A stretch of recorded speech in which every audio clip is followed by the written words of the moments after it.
ndowooza nti mu nsi gyansinga tukwogera oluzungu yali mu kwejinga tamanyi bayimba luzungu oba luganda otamanyi ogyesi tumala okumutunda ennyimba zaffe nekijjanga kyeyogeza You cannot be serious.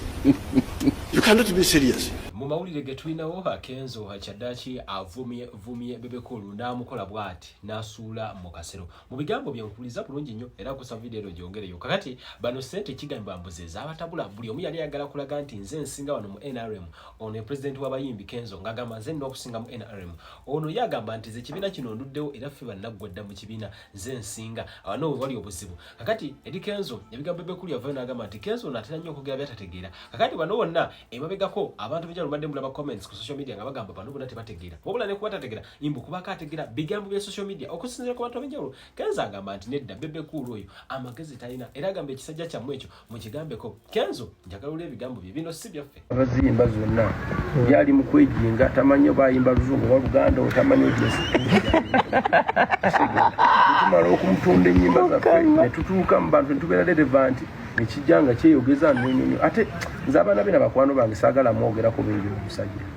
In fact family ya Bebe Cool musonyiwe naye omusajja wange wa kisibu era nkomerera. Bebe mu byemu bye ndowooza nti mu nsi gyansinga tukwogera oluzungu olulungi ate nawe bwe luba lumulemika aba n'ekizibu.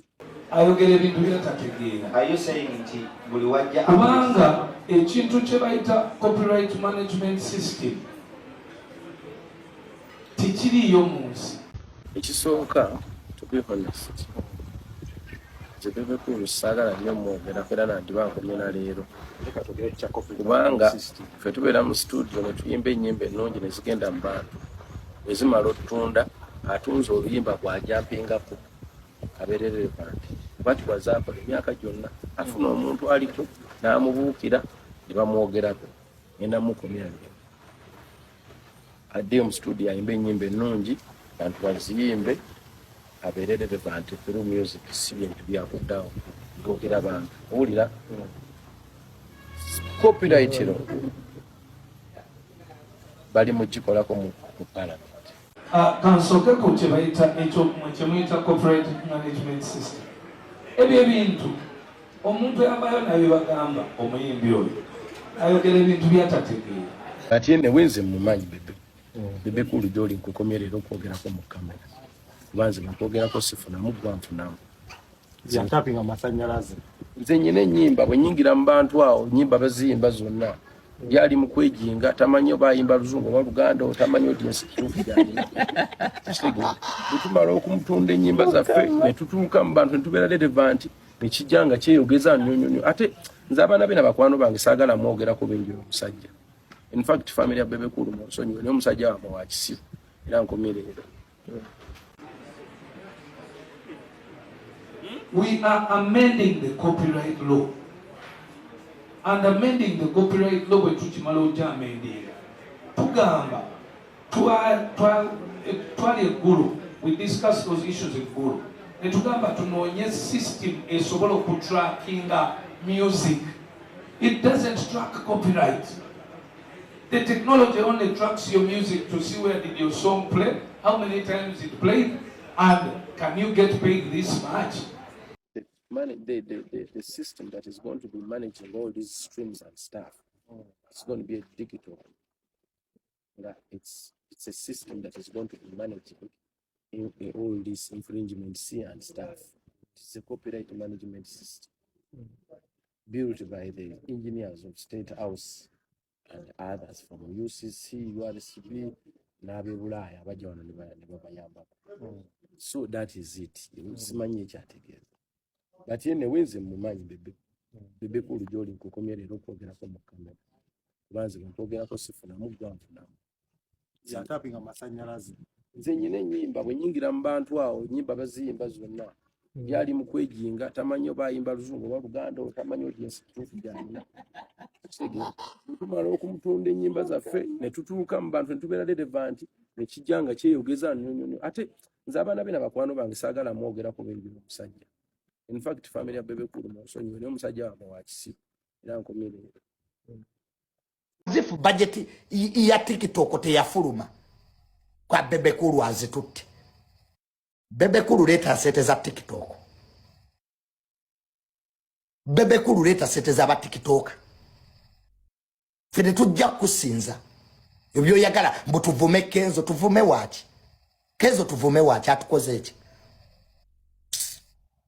tubisirubira mu byantalo bebe kulu yagala tuvume Kenzo kuki Kenzo naye akolera mu 7 nga nawe bwo mukolera ate bebe kulu lekera awo kuloza ati president 7 bwe yakugulira oluji gwe kagwe yagulira ne ba Kenzo yazibagulira kati ndi ku Kenzo nasazeewo amutimu edi Kenzo kati kanfaafagane nammwe kati mugenda kumpulira bwempunya amatako kati ndi Kenzo kati nja kufa ne Kenzo simuvaako koyo okutumanyira n'okutujoga joga azife nalemo ya bebe kolo abogola obogolirani big size big mazi ne mubogola obogolirani who are you kati nasazeewo ndi wa Kenzo can't want to see the Rio mirundi kati njagala ndabe kyona nkola ebyokola akola ebirisiti ebyekisiru.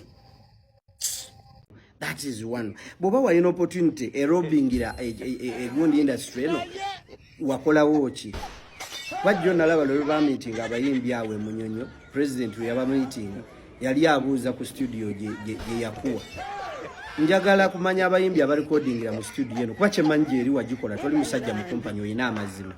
Naye abayimbi benjagala kuwulirayo omuyimbi nti akoze oluyimba nga break the chain oluyimba lwo nga lukoledde mu studio yeyo. Nga nalwo luhiitinze ng'olulwo obanga mumukoledde ne video nga z'okola aho tujja kukkiriza nti warobingi wa president era kikola oba ontegedde bulungi kati tolina moral authority enenya munno nga naawe kye baakuwa kiganya okukola ki okubeera successful ate emyaka muganda wange bebe gy'otuusemu tegikyali myaka gya nduulu tuli myaka gya kulitayalinga good thing toli bubi okoze bulungi oli musajja ali obulungi kati ekitiibwa kya legend oli otandise okukikubamu ebituli abantu tugenda kutandika okubuusabuusa oba ontegedde because you cannot judge the musician nga naawe already okyali musician singa obadde walitayalinga okuyimba ng'oli wali wabivaamu naalibadde nkuwuliriza naye oli mukola listi gwe lawyer gwe mulamuzi gwe gamba ate to make matters worse nowesanga nga wetaddeko ng'omuntu asinza abayimbi bonna nebuuza kikye wakolawo kati ono avuddeyo n'abaako kyakola ne bw'aba ayina ensobi z'akoze ate gwe eyali mukola kyali mukola essaawa zino you have no moral authority to criticize him but okumucriticizinga kikkirizibwa but in a respective manner si mu ngeri omuyimbi oyo byayogera tabitegeere teeka teririyo ng'ate gyeriri kati kino kyandeetedde ekibuuzo ekirala ekibuuza nti does Bebe Cool has a team nga ya just like technical people technocrats bakola nabo for example bwe kituuka ku law nti lineteeka weeriri kuba manyi oyina balooya kyali badde kirungi nnyo nosooka n'otula nayo nobabuuza teteeka lino omukulu lyayogerako pulezidenti waffe w'abayimbi likola litya era livaawa era wano kubanga ekyokusoboka kirala tusooke tukkirize nti weeriri nti yesu weeriri bwe liba weeriri likola litya ekyo nakyo tukinoonya naye bw'ogaa nti teririiwo ng'ate teeka weeriri kati nze ng'omuntu akwagala oba onneegezezaamu okuntuga ate si mulundi gumu banzijukirawo ina interview gye waliko nawulira nga nfa njagala emitebe mmire ng'oliko ne mwami Bagonza Epas naye nga ye muganda wange yakoze bw'ati just recently I think like 1 week to 2 weeks back wali ku live ne Honorable Muhammad Nsereko one of the best MPs tosobola kuleeta ba MP mu Uganda batano abasooka Nsereko n'atagira mu bantu basatu Honorable Nsereko sorry I respect that gentleman intellectual capacity ye tosobola mwami Bebe Cool tuyina areas naffe mwe tuli abagezi but you cannot discuss intellectual issues with the Honorable Muhammad Nsereko is far better than you, my brother. Nagenda okuwulira yakugamba kagambo katono nnyo. Abantu abafunye omukisa ne tusomako ku psychology. Nalabira ddala nga kati akuyina mu ngalo 5 tokyayina weekyusiza kukutte nga simanyi saagala kukozesa kigambo kiyinza kunyiiza naye yakukwata n'akukwata mu ngalo 5 bw'ati nga tataddeeko na mukono gwakubiri kuba yakugamba let us okwajuwinga is okay but let us argue with the sense to discussing with the sense kyakunyiiza wavayo ne statement ezigamba gw'olina sense ki nga n'abantu bakujjako ku bwemupi bwa Kampala but the man is still an MP of Kampala Central. Ajja kusizinga okubeera MP wa Kampala Central nga bano abali mu kujja be tutanakubira na bululu bamaze okusweyaringa in but by the fact that tetunakuba na kalulu nawangudde nga tannalayira mu kalulu ke tugendamu ono asigala akyali MP wa Kampala Central. No gamba lwaki tali mu any party being in a party to subscribe to any party it is my choice, it is your choice. Ngabo oli mu NRM bwenjirimu oba ontegedde taata kyovola abantu mu parliament bakkirizayo ba independent kati ebiwa byogera n'empulira nga nsanyaladde olutiko ne lunjwa ne ngamba bannange lwaki tagama nti omuliro siino oba network egenze n'ava ku live eno.